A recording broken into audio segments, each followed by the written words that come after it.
and it'll affect us whether we're in or out if we want to do business in Europe, is really an answer to what Facebook did about 5 years ago.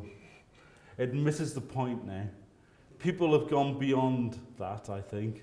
When people are actually got their mobile phone, they get a Torch app, and it says to you, do you want to give all your contact details? Do you want to give your GPS location so you can switch on the light on the back of your phone? The fact that people are saying yes tells you that actually this privacy issue, when it comes to usability, the balance has changed. So what about value-driven services? Monitoring. How effective is monitoring? How do you know it? I think it comes back to what I was saying earlier on. How do you do it? How do you detect? And actually, how do you respond to that? And how do you put it right? And I think that's where we're going as organisations, is actually detection and response so that we understand and learn. So it's very much back to the themes that we had on the panel this morning, is actually we're all making mistakes in security. The attackers are getting cleverer. To think that these guys don't spend a lot of money.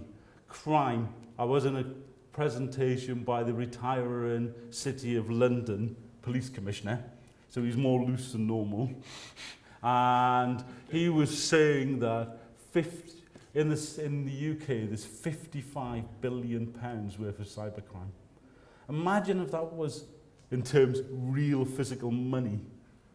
Just look at Hatton Garden and the publicity that got. That was nowhere near that level. What is the difference? And so that's the end of the written part. Has anyone got any questions or thoughts on that? Excellent. I don't think we've got a microphone at all. Maybe we can hear you. Yeah. If you just let us know who you are and... Yes, Gareth Rick is representing the Common Framework today. You mentioned BitSight in your presentation. Yeah. And the way that they're looking to assess the risk element of any operation within an organisation. I think from a small business, medium-sized business aspect, cyber insurance, you're right to say, is expensive. I think the biggest concern any business has is take out this expensive insurance, somebody hacks into my business, and the insurance company turn around and go, well, I'm very sorry, but you are covered for that. That will pay out. Do you think there's industry buying into that type of, no, okay, you've got this rating of 250, we're going to charge you a lot because it's very low. I think that we're in early days of that. Okay. I think there's a number of organisations trying to drive these cyber ratings. The insurance industry are trying to basically try to work out what their risk ratios are on this. I don't think they understand them at the minute. I think once we start in Europe releasing data that you have to tell people when you've had a breach and what the effects are, I think when that data becomes available, it'll be a lot easier to commoditize and price, and then it'll be easier to give you a risk, and therefore I think the likelihood of paying out is higher because you'll be able to capture that and you'll be able to understand the exclusions as well. Can I just sorry, Richard, to come in there. I remember being drawn up to the board's audit committee, being asked, what don't you know? Which is an impossible question. What keeps you awake at night when it comes to cyber?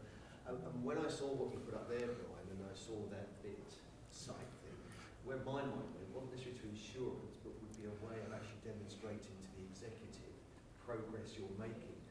I use the CSG 10-step, where there'll be a traffic light thing, which is a little cruder than that. And I just wondered, when you presented, I just wanted to share that with you.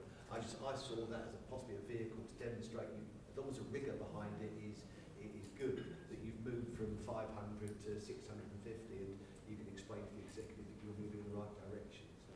So just thought about that. We had a question here from Richard. Hi, Richard. Picking up your point and taking it a bit further, are there emerging means to allow websites, you go to your apps, you go for this, you go for that, having websites able to carry certain very clear kite marks that say they have met independent certification standards, so that people then will begin to develop an allergic reaction, like this website doesn't, so I'm not going to use it. Okay. I think there's two areas of that. I think at the high end, people can get their stuff penetrated and then they can get it done by a CREST certified company to say yes, and they can use that kite mark. I think at the other end, a lot of your web searches are already doing that for you by actually looking at trends and reactions to websites and actually alerting you whether it's a safe website or not. And I think you can see some of that already. There's no guarantees, though, I'd say. That's why I was raising it and wondering whether that is a direction we're going to get. That there'll be more and more certification and measurements. I think certification is difficult. And I think the reason why it's difficult is the reasons what we've just heard in the panel this morning is all these websites are constantly changing. So how valid is your certification if you're not keeping that, if you're changing that website on a daily basis to keep your customers in line and where you sit? It's only as good as the point it does, exactly the same as your MOT. But For let me your just car. come back to and test you one thing. Increasingly, those websites are hosted by a hosting company that has strong computing operations, things like that.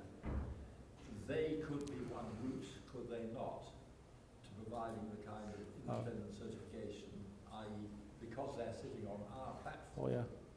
and we have a lot of the security and stuff in place, we can provide that Yeah. certification. For those No, and I think that is one approach, and that's very much the approach, if you look at the App Store for Apple, is the approach that they take. I've got a question here. Bill Lillie. I understand that the cyber insurance business started off about 10 years ago in California.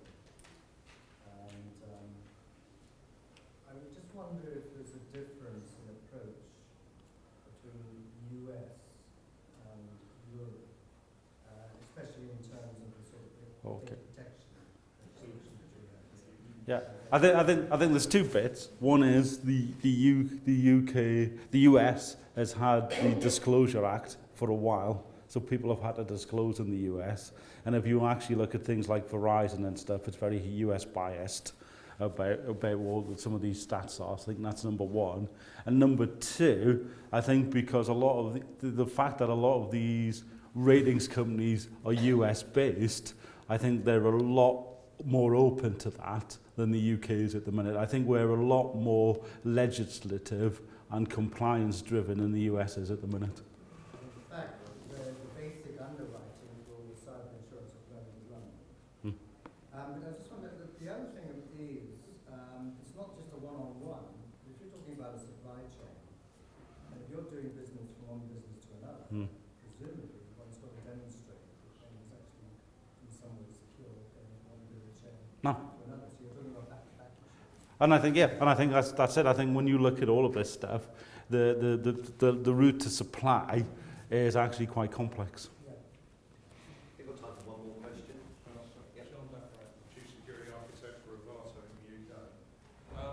One of the things that I see a lot is when I talk to boards and members, they say, "Oh, we've never had a breach. We've never had this," and it's really difficult to explain to them that they couldn't detect a Challenger tank walking through their network because they had nothing there. To find Yeah. There is an assumption, firewalls there. We've got a security Yeah. team. We're safe. Yeah. We've got an apps team that really get it. No, maybe not. And that's an absolute key problem for me, trying to explain to people, sorry, no, you're actually extremely weak. You haven't thought about the supply chain the man said there. How Yeah. much you contract with your suppliers? The amount of contracts I read to have a look at, is there a flow down of your security requirements to your suppliers? Well, we've got 27,001. Yeah, that's another box ticking exercise. Yeah, no, I I've agree. been and had a look and said, yeah, but again, 27,001 doesn't ask you to have anything that can detect and prevent. It just wants you to know, have you got a process if it happens? And is that process working? Well, maybe not. But we can give you a thing that says, actually, you need to fix that, guys, but here's a certification. Yeah, and I think that's one of the reasons why I think metrification, and I think it's in its infancy at the minute, is actually really useful, is you can begin to actually show people a comparative score and actually then compare them to other organisations and say, if you look at someone else in the sector, this is the sector average, you're below that average, therefore you're at risk.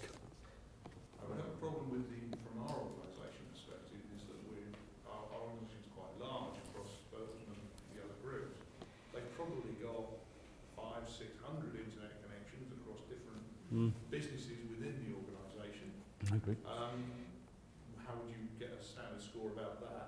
The governance that comes down from corporate is not always, it's really interested in making money and entrepreneurship rather than governing with an autocratic process. So therefore the score would probably be quite bad. Yeah.